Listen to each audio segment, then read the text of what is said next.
Aujourd'hui, je m'adresse particulièrement aux dirigeants d'entreprise. Si vous sortez d'une fusion-acquisition, si vous vivez un changement de gouvernance, si vous venez de terminer un PDV et que vous pensez déjà à l'après, si vous avez prévu de mettre en place de nouvelles façons de travailler, ou si, tout simplement, vous n'avez pas encore une vision très claire de là où vous voulez aller, alors cette vidéo est faite pour vous. Je suis Caroline Marco, coach holistique pour les dirigeants et leurs équipes et spécialiste de la découverte du why. Alors je vais en profiter effectivement pour vous dire quel est mon why. Mon why, c'est d'aider les dirigeants et leurs équipes à oser exprimer ce qu'ils ont de meilleur en eux afin que nous puissions transmettre tous ensemble de la valeur et du sens et inspirer le monde entier. Vous l'aurez compris, cette vidéo portera sur la découverte du why et principalement sur la découverte du why collectif. Au préalable, je voulais vous parler du burn-out, cette maladie qui traduit en fait le désengagement des collaborateurs, la perte de sens de ces personnes qui vont travailler le matin en se disant « mais pourquoi je me lève en fait ? À quoi ça sert d'aller travailler ? Je ne comprends pas ce que je fais, je ne comprends pas à quoi ça sert ce que je fais, j'ai perdu le sens » et du coup ça affecte leur motivation.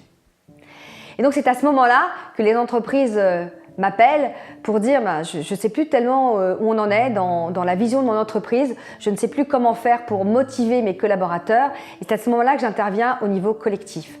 Mais peut-être qu'au préalable, si le dirigeant, le fondateur ou les dirigeants ou les fondateurs ne sont pas encore tout à fait au clair avec leur vision ou qu'ils ont besoin d'avoir une nouvelle vision, à ce moment-là, je travaillerai avec eux ce que j'appelle le why individuel. Ce why individuel, en fait, nous servira d'étalon, de repère et de guide pour accompagner le collectif, l'ensemble des collaborateurs. Et en fait, ce qu'il faut comprendre, c'est que l'ensemble des collaborateurs, en fait, est divisé. Et divisé comment ? Par service, par équipe, par département. Et chaque service, chaque entité, en fait, a son propre why. Et à l'intérieur de ces entités qui ont leur propre why, il y a bien sûr des individus qui, à leur tour, ont leur propre why. Alors vous me direz, mais comment fait-on pour faire en sorte que tout cela concorde ? Eh bien, c'est parce que nous aurons travaillé au préalable avec le dirigeant d'entreprise ou le fondateur, ou la dirigeante d'ailleurs, ça peut être aussi une femme, bien sûr, que nous aurons en fait le guide, le sens vers lequel aller. Et l'idée de travailler sur le why collectif, c'est de venir expliciter le why individuel, c'est de venir renforcer ce why individuel pour finalement déclarer, parce que le why c'est une déclaration que nous faisons au monde, pour aller déclarer en fait le why collectif de l'entreprise. Voilà ce que je peux dire aujourd'hui sur ce why collectif.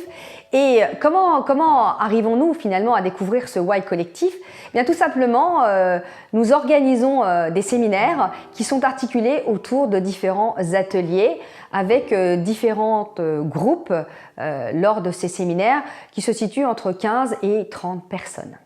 Maintenant que vous avez compris l'intérêt de découvrir votre why collectif, je vous propose de m'écrire à l'adresse email qui s'inscrit à l'instant sur votre vidéo afin que nous puissions prendre rendez-vous ensemble et de voir de quelle façon nous pouvons travailler pour que vos collaborateurs retrouvent l'envie de s'engager, de se dépasser avec joie, plaisir et confiance. Je vous remercie de votre attention.